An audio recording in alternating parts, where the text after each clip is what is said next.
16장 19절부터 같이 보십니다. 누가복음 16장 19절부터 마지막 31절까지 보십니다. 신약성경 123면입니다. 제 성경책으로 신약성경 123면 누가복음 16장 19절부터 31절까지 하나님 말씀을 같이 읽겠습니다.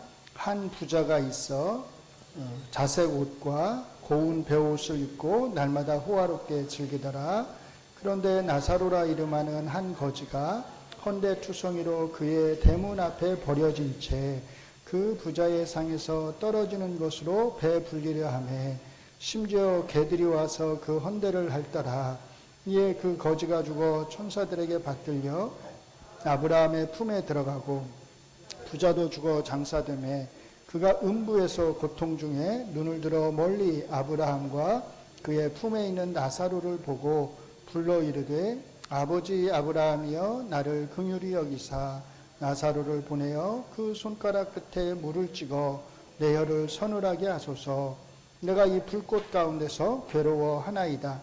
아브라함이 이르되 예 너는 살았을 때에 좋은 것을 받았고 나사로는 고난을 받았으니 이것을 기억하라.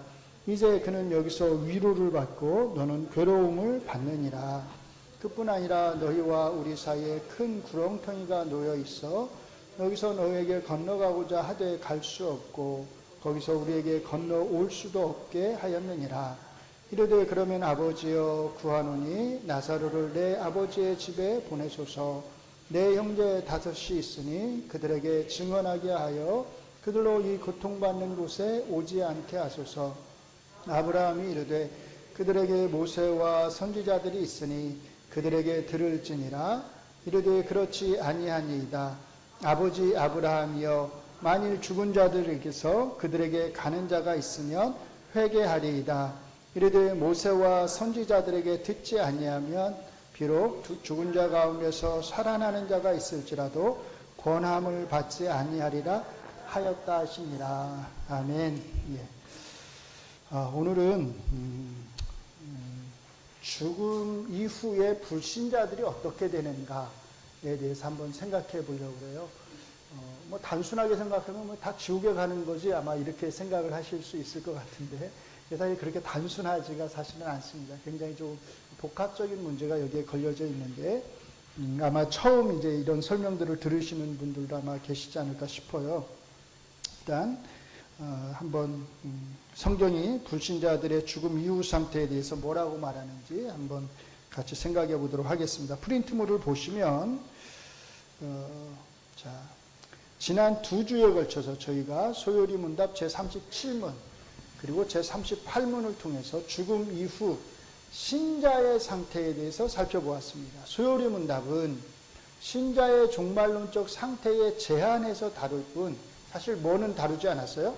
불신자의 상태에 대해서는 사실 언급하지 않습니다. 그래서 오늘 이 시간에는 소요리 문답에서는 다루지 않지만 웨스트민스터 신앙고백서에 비추어서 불신자의 사후 상태에 대해 생각해 보려고 합니다. 먼저 웨스트민스터 신앙고백서 제32장 1절은 인간의 사후 상태에 대해서 이렇게 설명합니다. 자, 같이 읽습니다. 사람의 몸은 죽은 후 티끌로 돌아가며 썩음을 당한다.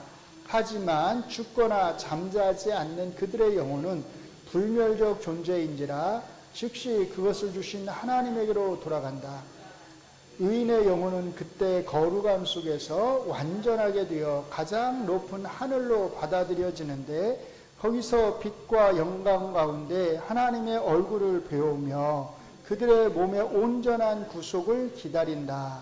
그러나 악인의 영혼은 지옥으로 던져지며 거기서 악인의 영혼은 고통과 철저한 흑암 가운데 머물며 큰 날의 심판을 기다리고 있다. 자기의 몸과 분리된 영혼을 위한 이 두 장소 외에 성경은 어떤 것도 인정하지 않는다. 자, 그러니까 죽으면 딱 둘 중에 하나예요. 하늘 아니면 어디예요? 지옥. 둘 중에 하나다. 이렇게 못을 받고 있어요. 자, 먼저 여기에서 주목해야 할 것은 인간의 사후 상태와 관련해서 웨스트민스터 신앙고백서는 두 장소, 즉 하늘과 지옥 외에 다른 어떤 것도 인정하지 않는다는 것입니다. 이건 사실 뭘 염두에 두고 이렇게 표현을 한 거냐면 가톨릭의 연옥교리를 염두에 두고 그런 거는 전혀 없다. 사실 가톨릭에는 연옥교리만 있는 게 아니라 그 유아 림보 또 그 조상의 림보, 이 림보라는 게 또 있다고 그래요. 이런 것들 없다라는 거예요. 딱 두 장. 하늘 아니면 지옥. 하늘은 신자들이 죽은 후에 그 영혼이 가는 곳입니다. 그리고 이 하늘은 저희가 앞에서 공부했듯이 신자의 영혼이 영원히 사는 곳이 아니라 일종의 뭐예요? 중간 상태로서 하나님이 새로운 영적인 몸을 주셔서 다시 이 땅에서 온전한 인간 존재로 살 때까지 머무는 곳입니다. 그러므로 신자에게 있어서 죽음 이후 신자의 영혼이 가게 되는 곳으로서의 하늘과, 자, 거기 한번 읽어볼까요? 빨간 것이 시작. 영혼이 가게 되는 곳으로서의 하늘과 신자가 영혼과 몸을 가진 온전한 인간으로 살게 되는 새 하늘과 새 땅은 분명히 구분된다고 할 수 있습니다. 그러나 불신자의 경우에는 이런 게 있어요, 없어요? 이런 구분이 없다고 보아야 합니다. 불신자의 경우에 죽음 이후 그 영혼은 즉시 지옥으로 가게 됩니다. 이 지옥은 그들에게 중간 상태라고 할 수 없습니다. 왜냐하면 불신자의 경우에는 예수님이 다시 오셔서 심판하실 때에 그대로 지옥으로 던져지는 판결을 받을 것이기 때문입니다. 그러므로 불신자에게는 죽음 이후 중간 상태의 장소와 사실 최종적 심판의 장소가 어때요? 동일합니다. 자, 이러한 사실을 염두에 두면서 다음 몇 가지를 살펴보도록 하겠습니다. 1번 같이 읽습니다. 성경은 죽음 이후 불신자의 영혼이 어떻게 되는지에 대해서는 직접적으로 또는 거의 언급하고 있지 않다는 것에 주의해야 합니다. 뜻밖인데 이렇게 생각하실 수 있는데 사실 우리가 알고 있는 불신자의 운명에 대한 언급들은 대부분이 뭐에 대한 거예요? 최종적인 운명에 대한 것들이고 그 최종적 운명은 지옥에 또는 다른 식으로 표현하면 꺼지지 않는 불못이라고 하죠. 불못에 던져지는 것으로 묘사가 됩니다. 자, 성경 구절 같이 읽을게요. 나는 너희에게 이르노니 형제에게 노하는 자마다 심판을 받게 되고 형제를 대하여 라가라 하는 자는 공회에 잡혀가게 되고 미련한 놈이라 하는 자는 지옥불에 들어가게 되리라.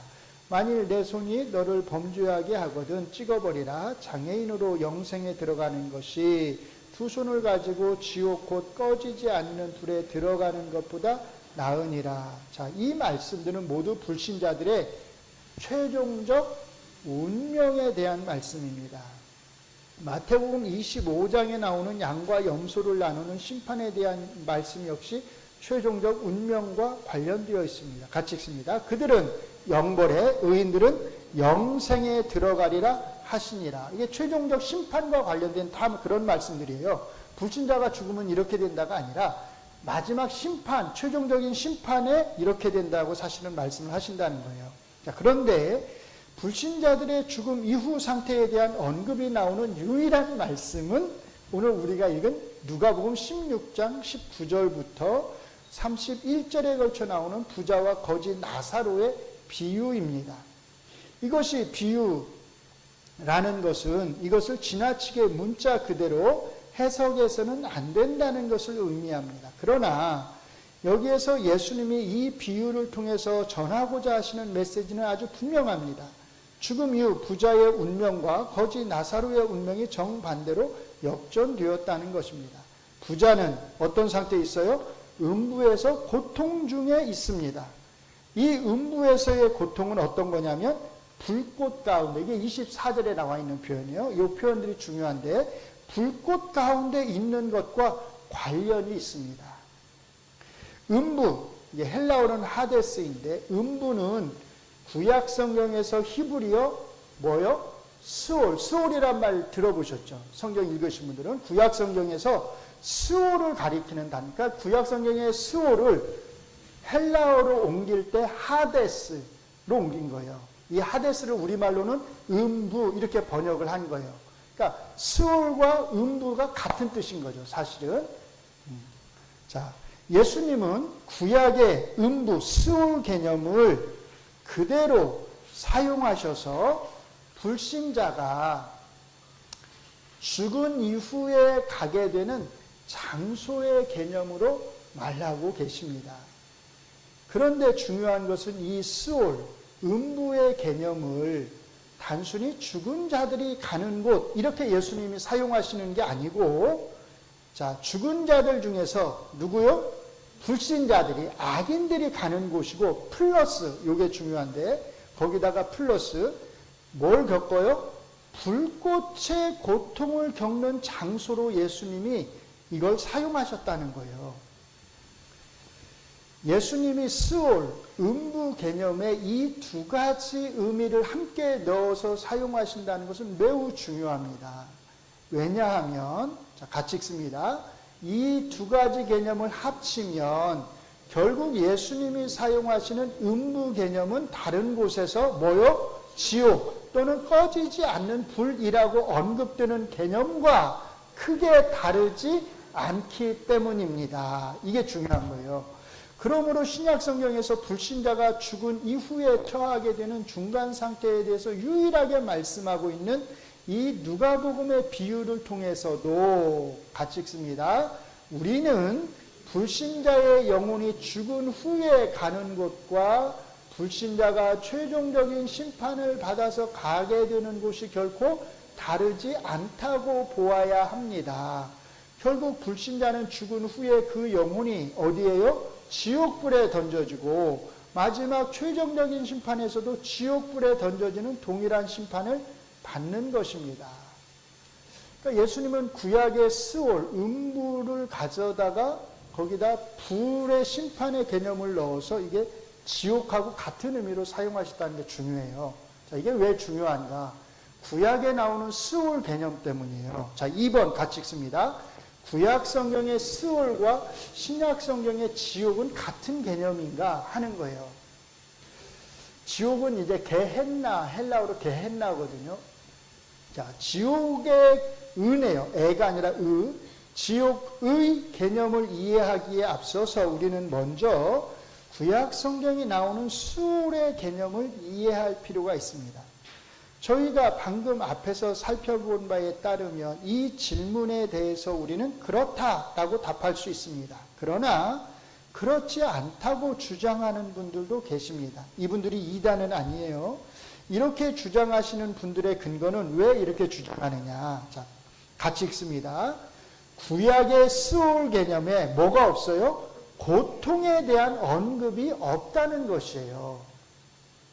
스올을 언급할 때 스올은 고통을 당하는 곳이다. 이런 개념이 구약에는 안 나온다는 거예요. 그러므로 여기에서 잠깐 구약의 스올 개념을 살펴보고 가겠습니다. 자, 구약 성경에서 스올의 가장 기본 의미는 뭐예요? 죽음이에요. 죽음. 또는 의인이든 악인이든 상관없이 누구나가 죽어서 가는 곳을 의미해요. 스올이 뭐라고요? 구약에서 죽음을 나타내든지 아니면 선한 사람이든 악한 사람이든 죽은 사람은 누구나가 가는 곳. 이게 구약이 사용하고 있는 기본적인 스올 개념입니다. 그리고 이렇게 누구나가 죽어서 가는 곳을 가리킬 때 그 스올은 방향성에 있어서 어디요? 아래로 내려가는 곳이거나 땅 아래 깊은 구덩이와 같은 곳으로 묘사됩니다. 예를 들어 야곱이 자기 아들들에게서 요셉의 죽음에 대한 소식을 들었을 때 같이 읽습니다. 그의 모든 자녀가 위로하되 그가 그 위로를 받지 아니하여 이르되 내가 슬퍼하며 어디로요? 스올로 내려가 아들에게로 가리라고 그의 아버지가 그를 위하여 울었더라라고 말합니다. 그러니까 자기 아들이 어디로 갔단 거예요? 스올로 내려가 있단 거예요. 그러니까 나도 스올로 내려가겠다는 거죠. 자, 여기서 스올은 그냥 죽음 자체를 뜻하든지 아니면 죽어서 가는 곳을 의미합니다. 자, 시편을 같이 읽습니다. 스올의 줄이 나를 두르고 사망의 올무가 내게 이르렀도다. 잠언 그의 집은 스올의 길이라 사망의 방으로 내려가느니라. 자, 여기 이 두 말씀 한번 잘 보세요. 스올의 줄, 사망의 올무 다른 의미일까요? 같은 의미겠지요. 사실은 스올과 사망이 같은 의미인 거예요. 줄, 올무 이게 같은 의미인 거죠. 스올의 길, 사망의 방 사실 같은 의미예요. 여기서도 보시면 스올과 사망은 같은 의미이고 그 방향성은 아래임을 알 수 있습니다. 자, 민수기 16장 30절부터 33절을 같이 읽습니다. 만일 여호와께서 새 일을 행하사 땅이 입을 열어 이 사람들과 그들의 모든 소유물을 삼켜 산채로 어디에요? 스올에 빠지게 하시면 이 사람들이 과연 여호와를 멸시한 것인 줄을 너희가 알리라. 그가 이 모든 말을 마치자마자 그들이 섰던 땅바닥이 갈라지니라. 땅이 그 입을 열어 그들과 그들의 집과 고라에게 속한 모든 사람과 그들의 재물을 삼키매 뭐라고요? 그들과 그의 모든 재물이 산채로 어디에요? 스올에 빠지며 땅이 그 위에 덮이니 그들이 회중 가운데서 망하니라. 자, 이 말씀을 잘 보시면 자, 스올은 어디 있을까요? 땅의 저 깊은 곳에 있는 거예요. 그래서 실제로 이건 이제 실제요. 제가 얼마 전에 제 동기 목사들 모임이 좀 있어서 거기 참석했어요. 저는 이 친구가 처음엔 농담을 하는 줄 알았어요. 농담을. 이 친구가 뭐라고 그러냐면 지구가 네모나다는 거예요. 진짜로. 왜 네모나느냐. 성경이 그렇게 이야기를 한다는 거예요. 그리고 지옥이 어디 있느냐. 땅속 중앙 가운데 있다는 거예요. 그래서 가끔씩 땅속에서 무슨 이상한 소리가 막 들리고 하잖아요. 그게 왜 들리는 거예요? 죽은 사람들이 땅속에서 죽은 사람들이 소리를 지른다는 거예요. 저는 처음에 이 친구가 그냥 이제 농담 삼아서 하는 줄 알았는데 이게 농담이 아니었고 진짜였어요. 그래서 제가 이제 우리 친구들이 막 뭐라고 하면서 네가 목사인데 그런 걸 믿으면 되겠느냐 하면서 뭐라고 했거든요. 이것 때문에 이 친구가 토라졌어요. 모임도 안 나와. 근데 제가 물어봤어요. 아, 너가 그걸 진짜 그렇게 믿는다면, 너가 그걸 교회에서 성도들에게 가르칠 수 있느냐?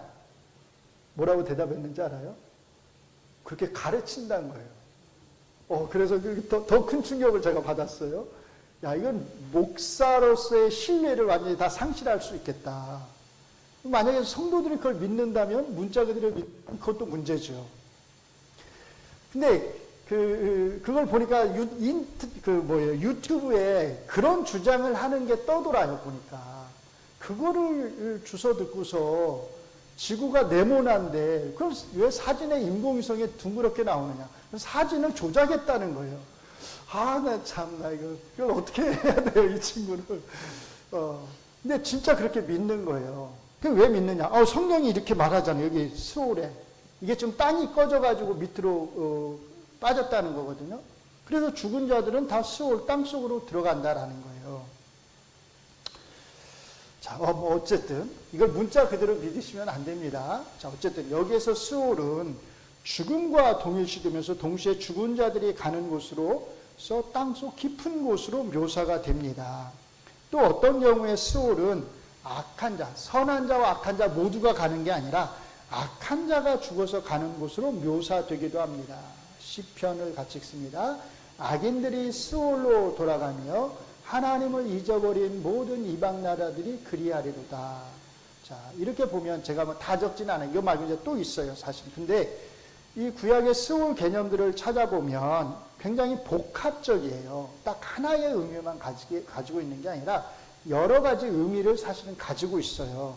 중요한 것은 이런 구약의 스올 개념이 같이 읽습니다. 아무런 변화가 없이 신약으로 이어진 것이 아니라는 것입니다. 구약 성경에서 스올에는 보셨지만 큰 고통이나 영원한 고통 또는 거기서 불의 고통을 당한다고 하는 이런 불같은 개념이 들어가 있지 않아요.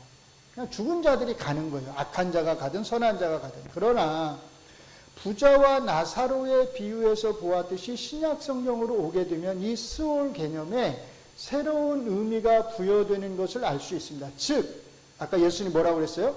불, 그쵸? 불 속에서의 고통이라고 하는 개념이 여기에 더해진다는 것입니다. 불 속에서의 고통이라고 하는 이 개념은 기본적으로 신구약 중간기, 즉 말라기와 마태복음 사이가 약 350년 정도 되는데 그 신구약 중간기에 처음으로 나오는 건데요. 헬라어 게헨나, 지옥에 속한 것입니다. 게헨나는 흰놈의 계곡이란 뜻이에요. 히브리어에서 나온 것으로 이 흰놈의 계곡은 이스라엘 백성이 몰렉신에게 자기 아이들을 어떻게 해요? 불태워 바친 곳으로 유명합니다. 자, 대하 28장 3절을 읽죠. 아하스 왕 때 또 흰놈의 아들 골짜기에서 분향하고 여호와께서 이스라엘 자손 앞에서 쫓아내신 이방 사람들의 가증한 일을 본받아 뭘 했어요? 그의 자녀들을 불사르고. 그래서 왕하 23장 10절 보시면 요아스 왕이 같이 읽습니다. 또 흰놈의 아들 골짜기의 도벳을 더럽게 하여 어떤 사람도 몰록에게 드리기 위하여 자기의 자녀를 불로 지나가지 못하게 하고. 여기에서 이 흰놈의 계곡이라고 하는 데에서 이제 불태워 죽이는 거, 게헨나라고 하는 개념이 등장을 하게 된 거예요. 지옥. 그래서 신약 성경으로 오면 이 게헨나가 단순히 이 자녀들만을 불태우는 것이 아니라 쓰레기를 모아둔 쓰레기를 불태우는 장소를 가리켰던 거예요.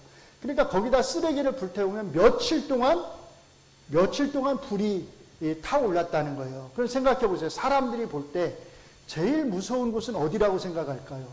야, 저 불이 제일 무섭겠구나 이렇게 생각을 하는 거죠.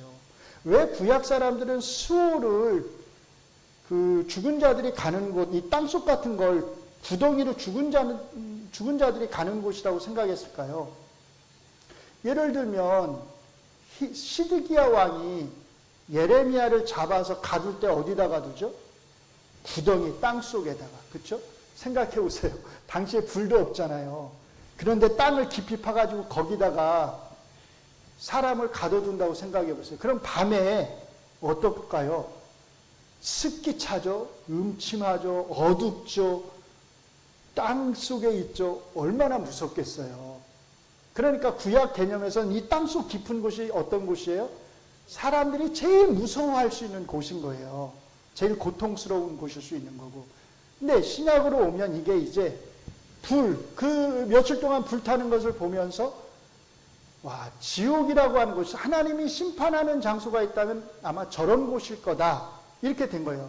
그러니까 스올이든 게헨나든 중요한 개념은 뭐냐면 인간이 가장 심한 고통을 받을 수 있는 곳, 받는 그런 고통의 형태가 거기에 사실은 들어가 있다는 거예요. 그러니까 이건 문자 그대로 우리가 나중에 우리가 가지는 않죠.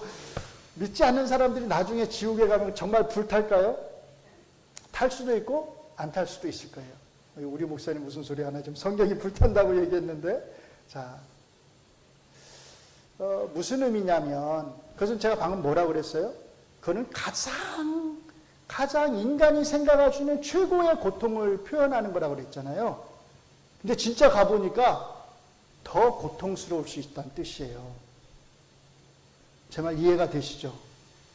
여기서 우리가 표현할 수 있는 최고의 고통의 장소로 불타는 곳, 불못이 가장 최고로 고통스러운 곳이었는데 더 이상 어떻게 표현할 수 없는데 가서 보니까 더 고통스러울 수 있다는 거예요.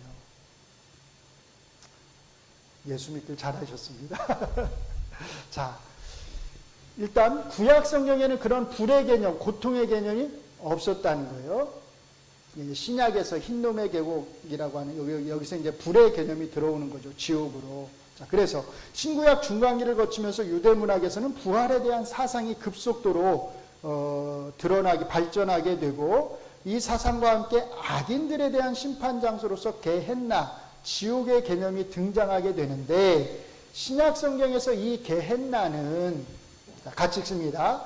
음부와 완전히 다른 개념이기보다는 계시의 발전 과정에 있어서 음부의 개념이 뭘로요? 게헨나로 발전하는 것으로 보는 것이 좋을 것 같습니다. 이 말은 이렇게 보지 않는 분도 있다는 거예요. 음부 따로 게헨나 따로 이렇게 주장하는 분이 있다는 거예요. 자, 그러므로 예수님 역시 부자와 나사로의 비유에서 음부를, 스올을 언급하시면서 동시에 이곳이 뭐라고요? 불꽃 가운데 괴로워하는 것으로 묘사한다고 보아야 합니다. 원래 불꽃 가운데 괴로워한다는 개념은 구약에 있다 없다? 없다고 그랬잖아요. 그런데 예수님은 그 스올의 개념 플러스 불꽃, 지옥의 개념을 거기다 추가하셨다는 거예요. 그러니까 구약의 스올 개념과 신약의 스올 개념은 다르다는 걸, 약간 다르다는 걸 알 수 있죠. 사실은 이 스올의 개념이 신약으로 넘어오면서 게헨나의 개념과 하나가 되었다 이렇게 보는 게 좋다는 것입니다. 자, 세 번째 같이 읽습니다. 불신자의 몸은 어떻게 되는가?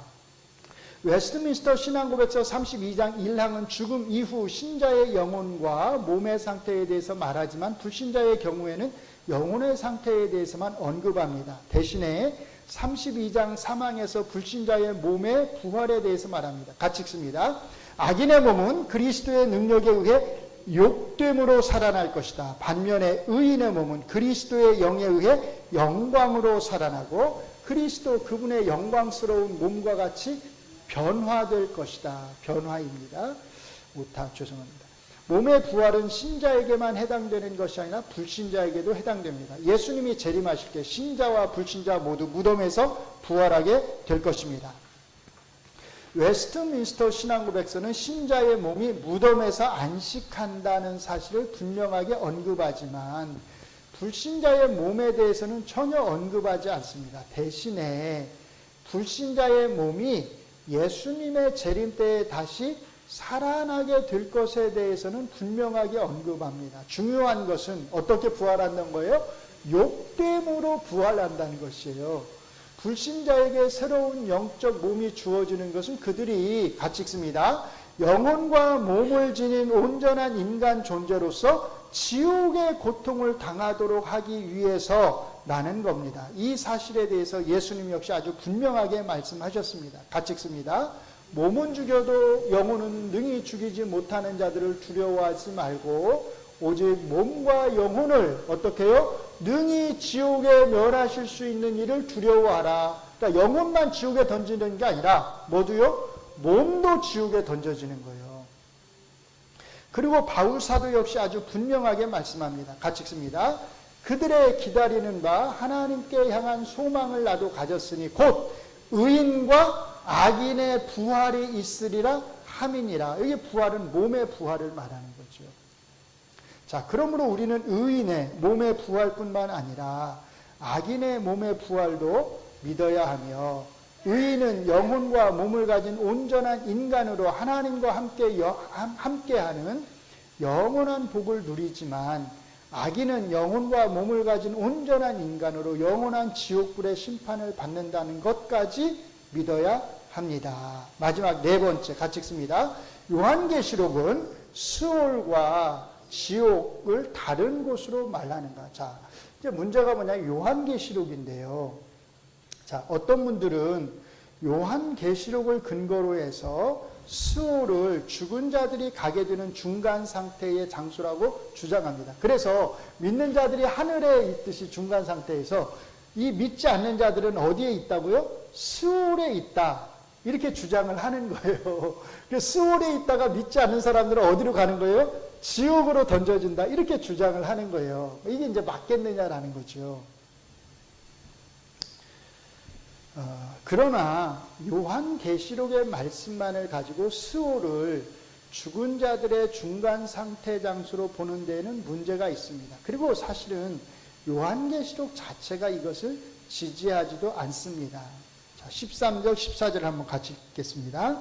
바다가 그 가운데서 죽은 자들을 내주고 또 사망과 음부도 그 가운데서 죽은 자들을 내주매 각 사람이 자기의 행위대로 심판을 받고 사망과 음부도 불못에 던져지니 이것은 둘째 사망 곧 불못이라. 자, 여길 봐라 이거예요. 여기 보니까 사망과 음부가 죽은 사람들을 데리고 있다가 마지막 심판 때 죽은 자들을 내놓는다는 거예요.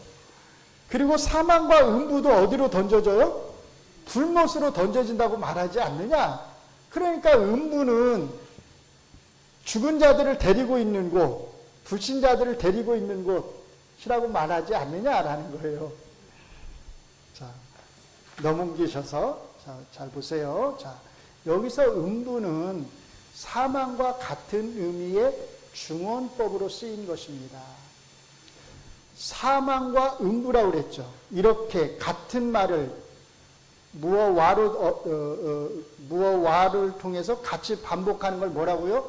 중원법 이렇게 말하는 거예요. 그걸 강조하기 위해서 그렇게 말하는 거죠. 우리는 구약 성경에서 음부, 스올과 사망이 같은 의미로 많이 사용된다는 것을 이미 살펴보았습니다. 요한계시록의 저자는 바로 그 구약적 개념을 가져다가 사용한 것입니다. 그렇다면 이것은 문자 그대로 사망과 음부가 서로 다른 곳이고 이 서로 다른 두 곳이 불못에 던져진다는 의미가 아니라 믿는 자들에게는 같이 써요. 뭐라고요? 믿는 자들에게는 뭐가 없다고요? 사망이 없다는 것을 의미하는 것으로 보아야 합니다. 생각해 보세요. 사망이 무슨 물체입니까? 불못에 던져지게. 그렇죠?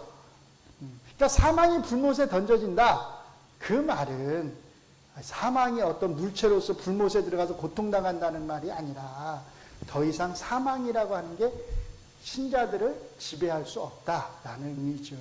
자, 그래 거기 보시면 고린도전서 15장 55절과 56절에서 바울 사도께서는 같이 읽습니다. 사망아 너의 승리가 어디 있느냐? 사망아 내가 쏘는 것이 어디 있느냐라고 승리의 외침을 외쳤을 때 그는 호세아 13장 14절의 말씀을 사용한 것이었습니다. 같이 읽습니다.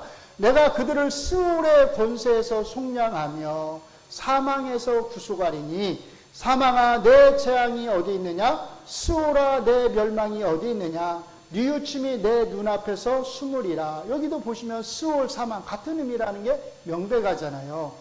바울 사도께서는 예수님의 부활이 사망에 대한 뭐요?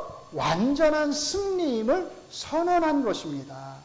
그러므로 더 이상 사망이 신자에게 왕노릇할 수 없습니다. 요한계시록은 바울 사도께서 선언한 이 죽음에 대한 승리 선언을 서술적인 외침이 아닌 뭘 통해서요? 상징적 그림을 통해서 보여주고 있는 것입니다. 그 그림이 뭐예요? 사망이 지옥에 던져지는 그림을 통해서 보여주는 거죠. 그러므로 같이 읽습니다. 바울 사도와 요한계시록의 저자는 서로 다른 방식을 통해서 방법은 다르지만 하나의 메시지를, 즉 그게 뭐예요? 죽음에 대한 최종적 승리를 전해주고 있는 것입니다.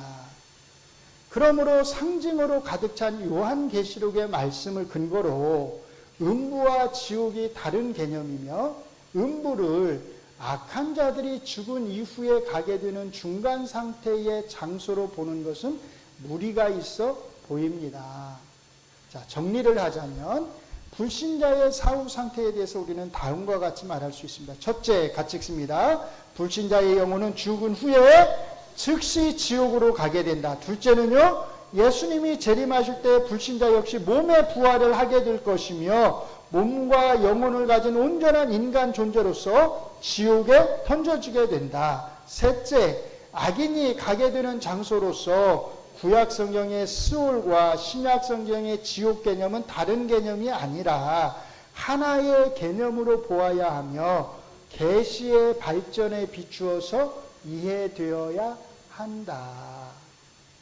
자, 불신자의 운명에 대한 이러한 설명은 이 땅에서 살아가는 자들에게 큰 경고의 말씀이 됩니다. 하나님을 알지 못한 채 이 땅에서 누리며 살아가는 그 모든 부와 명예와 권력이 얼마나 헛된 것임을 가르쳐주기 때문입니다. 불신자가 이 땅에서 누리는 그 무엇도 죽음 이후 그의 운명을 바꿀 수 없습니다. 동시에 이 경고의 말씀은 이 땅에서 믿는 자로 살아가는 이 복이 얼마나 큰 은혜인지를 깨닫게 합니다. 이 복이 우리 스스로 얻은 것이 아니기 때문입니다. 뿐만 아니라 사후에 신자에게 약속된 영광스러운 생명은 신자로 하여금 이 땅에서 고난 가운데 끝까지 인내할 수 있는 용기를 줍니다. 바로 이것이 요한계시록의 주요한 기록 목적이기도 합니다. 요한계시록에 나와 있는 인내에 대한 말씀을 같이 읽습니다. 내가 내 행위와 수고와 내 인내를 알고 내가 내 사업과 사랑과 믿음과 섬김과 인내를 아노니 내가 나의 인내의 말씀을 지켰은즉 내가 또한 너를 지켜 시험의 때를 면하게 하리니 사로잡힐 자는 사로잡혀 갈 것이요 칼에 죽을 자는 마땅히 자기도 칼에 죽을 것이니 성도들의 인내와 믿음이 여기 있느니라. 성도들의 인내가 여기 있나니 그들은 하나님의 계명과 예수에 대한 믿음을 지키는 자니라. 아멘. 자, 요한계시록을 같이 읽습니다. 요한계시록을 가장 안전하게 이해하고 해석할 수 있는 길은 이런 기록 목적에 비추어서 요한계시록을 읽는 것입니다. 요한계시록은 구체적인 시간 계획표를 알려주기 위한 것이 아니라 이 땅에서 고난 가운데 있는 성도들에게 최종적인 영광스러운 승리가 약속되어 있으며 이 승리는 오직 이 땅에 오셔서 죽으심으로 죽음을 극복하시고 마귀의 권세를 멸하신 우리의 어린 양 되시는 예수 그리스도께서 이미 이루신 승리의 근거에 있음을 가르치고자 하는 것입니다. 아멘. 자, 그 다음에 이제 내용을 잘 한번 주목해 보세요. 바른 성경 해석의 원칙 중 하나는 상징으로 가득한 요한계시록에 비추어서 나머지 성경 66권을 이해하는 것이 아니라, 그렇죠? 어떻게 해야 돼요? 나머지 성경 65권에 비추어서 뭘 이해해야 돼요? 요한계시록을 이해하는 것입니다. 요한계시록은, 자, 같이 읽습니다. 요한계시록은 앞의 성경 65권이 우리에게 가르치는이 아니라 가르치지 않는이에요. 가르치지 않는, 앞에 65권이 가르치지 않는 새로운 어떤 것을 가르쳐주는 것이 아니라 뭐 하는 거예요? 이미 앞의 성경 65권에서 가르쳐준 것을 우리에게 더욱 확실하게 확증해주는 책이라고 할 수 있습니다. 무슨 말인지 이해되시죠? 요한계시록은 앞에 유다서까지 기록한 것 중에 나와 있지 않은 어떤 새로운, 야, 이거는 새로운 거야. 앞으로 일어날 새로운 뭐가 있는 거야. 이렇게 새로운 어떤 것을 요한계시록에서 우리에게 가르쳐 주는 게 아니란 거예요. 이미 여기서 나와 있는 확실한 말씀들을 이해하기 쉽도록 상징을 통해서 우리에게 확증시켜 준다는 거예요. 그러니까 요한계시록을 통해서 우리가 65권을 이해하려고 하기보다는 요 65권에 비추어서 요한계시록을 이해해야 요한계시록을 바르게 이해할 수 있다는 거예요. 그러니까 요한계시록에서 우리가 앞에서 가르쳐지지 않는 뭔가 새로운 것을 자꾸 찾으려고 하면 된다, 안 된다? 안 된다는 거예요. 자, 그러므로 우리는 요한계시록을 읽을 때 앞에서 우리가 다른 성경들을 통해서 배운 것에 대해 더욱더 확고한 믿음을 가질 수 있으며 우리의 최종적 승리를 확신하면서 이 땅에서 그리스도인으로서의 프라이드를 가지고 그리스도인이라고 하는 이름에 부끄럽지 않게 당당하게 살아갈 수 있어야 합니다. 같이 읽습니다. 우리에게 죽음과 마귀에 대한 이 영광스러운 승리를 가져다 주신 우리 주 예수 그리스도를 찬양합니다. 아멘, 아멘. 기도하겠습니다. 하나님 감사합니다. 우리 예수님을 통해서 그 죽음을 통해서 우리를 올가매었던 그 죽음을 극복하게 하시고 또 마귀의 권세에서 우리를 이미 벗어나게 하심을 감사합니다. 성경이 이것을 너무나 분명하게 우리에게 말씀해 주고 있고, 그래서 우리는 죽음 이후 하늘의 영광으로 들어가게 될 것이며, 하나님을 믿지 않는 자들은 즉시로 지옥에 던져지게 될 것을 믿습니다. 이것이 성경의 가르침임을 우리가 굳게 믿고, 또 이것이 정말로 우리 주님 다시 오실 때에 실제로 우리 가운데 이루어질 일임을, 있게 될 일임을 우리가 믿습니다.